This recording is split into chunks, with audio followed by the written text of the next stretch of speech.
Olá! Na ânsia de anunciar alguma novidade no aniversário dos 400 anos de Belém, no dia 12, e sob pretexto de desafogar o atropelado trânsito na rodovia Augusto Montenegro, por causa de obras que estão sendo realizadas naquela via, o prefeito Zenaldo inaugurou às pressas uma linha de transporte fluvial que liga o distrito de Coraci à capital paraense. Logo de cara chamou a atenção o preço da passagem para embarcar, R$10. Salgado, não? A ideia não é nova. O jornalista Francisco Sidor já vem defendendo esse tipo de transporte em lanchas faz um bom tempo. É com ele que eu converso agora. Francisco Sidor, virou uma polêmica, né? Inicialmente, quer dizer, logo de cara, por isso que eu estou usando essa expressão, logo de cara chamou a atenção, por R$10, pô, camarada, quem é que tem poder aquisitivo para ir e voltar? Porque é R$10, ida, a volta, mais também 10. Né? E você também rapidamente apontou para aí. Bom dia, ouvintes, que são muitos telespectadores do programa Mais, né? Guilherme, na verdade, R$10 é um passeio turístico, não é uma passagem para uma linha fluvial urbana. Nós temos, por exemplo, exemplos... Diferente do projeto que você defende. Né? Com certeza, nós defendemos há uns 20 anos... 20 anos já? A saída pelas águas. Nós defendemos há 20 anos. Todo aniversário de Belém eu costumo brindar com uma crônica, os presentes que Belém merece.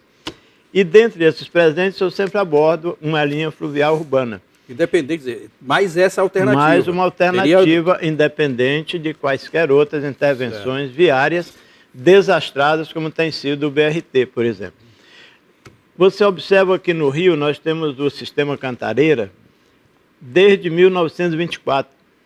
Foi inaugurado em 24. No início do século 80 passado. anos. Primeiro parte do segundo. É evidente que nenhum de nós éramos nascidos ainda. Graças a Deus.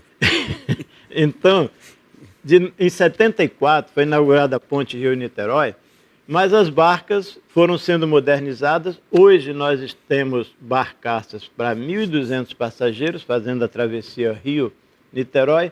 Só numa viagem? Só numa viagem, ao preço, Guilherme, de R$3,50. Bilhete único, ou seja, você pega o ônibus, depois da barca, pega o ônibus com o mesmo bilhete e gasta R$3,50 para fazer a travessia.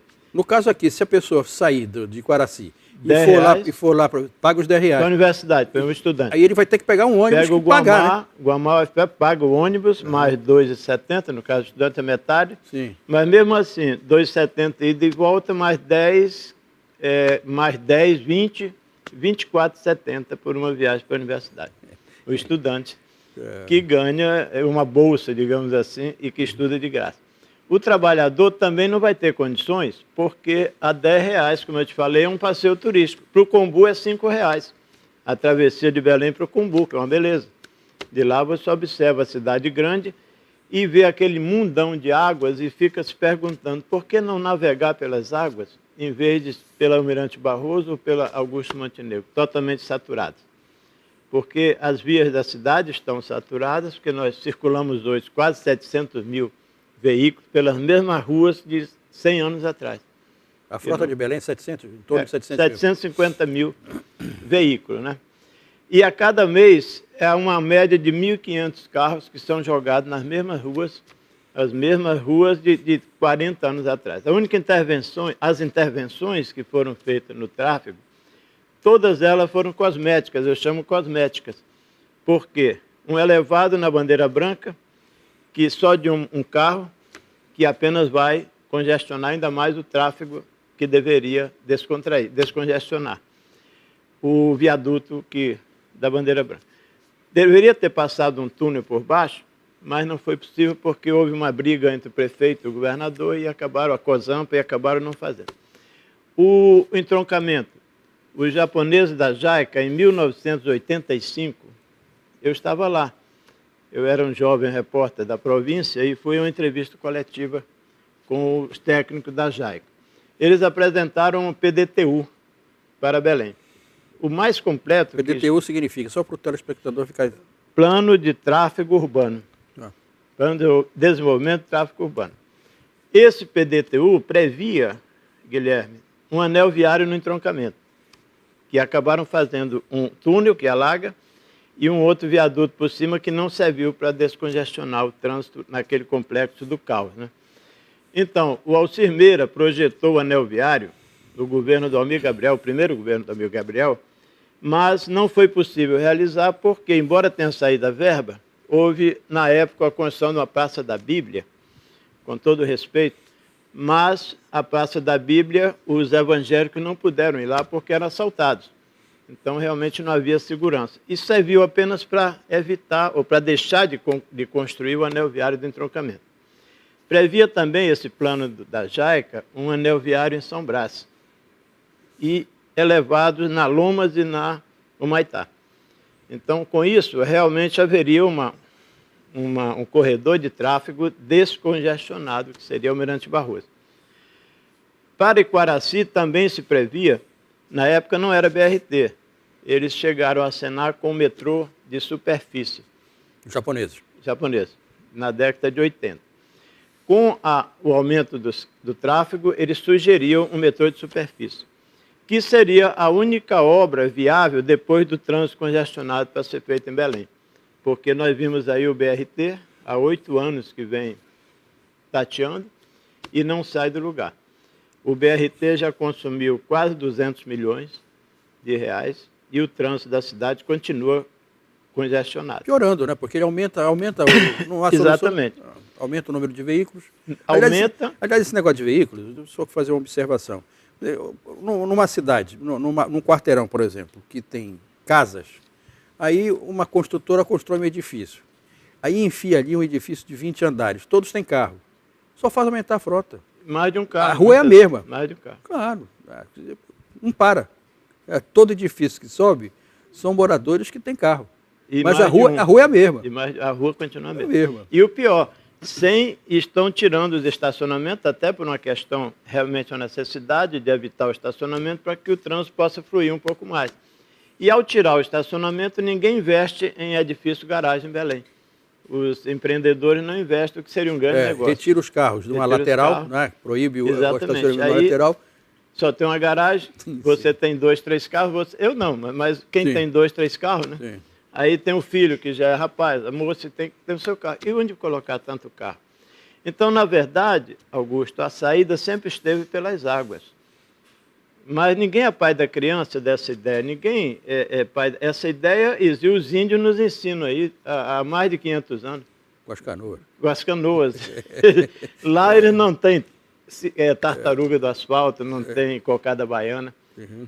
Que às vezes é a rabeta, né, que chama? Rabeta, exatamente. E ali aquilo funciona, porque ele coloca que ele vai só aqui. E ecologicamente correto. E ecologicamente não correto. Tem estresse, não tem estresse. Você não vê duas rabetas se encontrando, nenhum insultando o outro, porque passou na frente, coitado. E nem a CEMOB está lá, né? Não tem, graças ainda bem, a Deus, ainda né? bem. CEMOB não está lá. Ainda bem, porque não ia complicar. Então eu costumo dizer, Guilherme, que as vias de uma cidade, eu gosto muito de comparar, são como as veias no corpo humano. Quando elas entopem, o organismo o organismo pifa, né? Uhum. Então Belém está nessa situação. Eu não quero fulanizar a questão, Guilherme, que na verdade é uma sucessão de erros que vem de 7, dezenas de anos, 50, 60 anos. Porque, vem atravessando prefeitos. Atravessando prefeitos. Seguramente... O BRT da Almirante Barroso já é uma excrescência. Ele é uma coisa assim, olha... ninguém falava nele e, de repente, as máquinas... A gente vai chegar lá, as máquinas já estão abrindo caminho ali.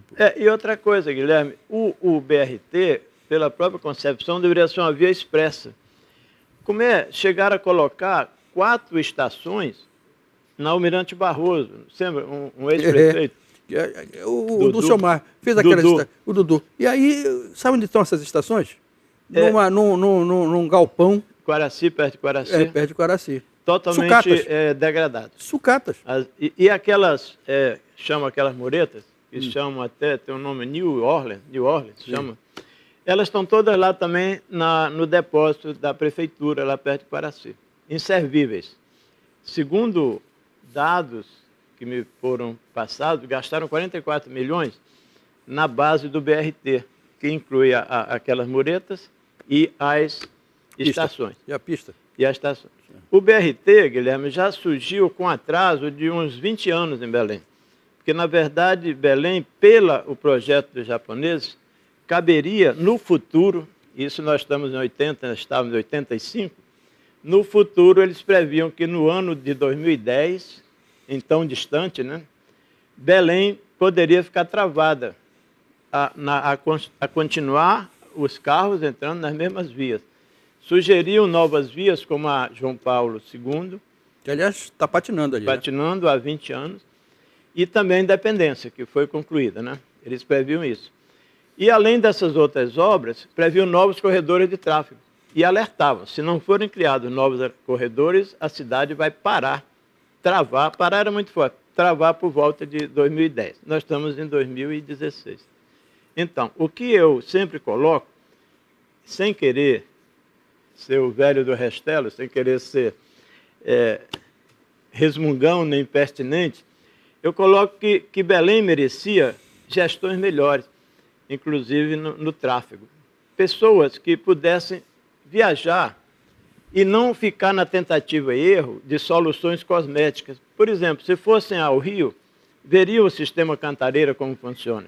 Lá, estudante paga meia, idoso não paga, é gratuidade, mas o Estado subsidia esses passageiros gratuitos. Sidor, vamos fazer um pequeno intervalo, na volta a gente continua conversando sobre esse assunto, mas eu gostaria também, assim, bom, essa lancha que está lá agora, que aliás a gente não sabe nem o preço desse contrato, essa lancha que está lá, assim, seria, qual a ideia de que fosse um transporte popular e eficiente? Nós vamos também conversar sobre isso, não só condenar o que já está aí, mas também sugerir, olha, a alternativa, assim, que seria uma forma de desafogar e a preço mais em conta, a gente precisa também falar sobre isso, mas depois do intervalo. Certeza. O Mais volta já já.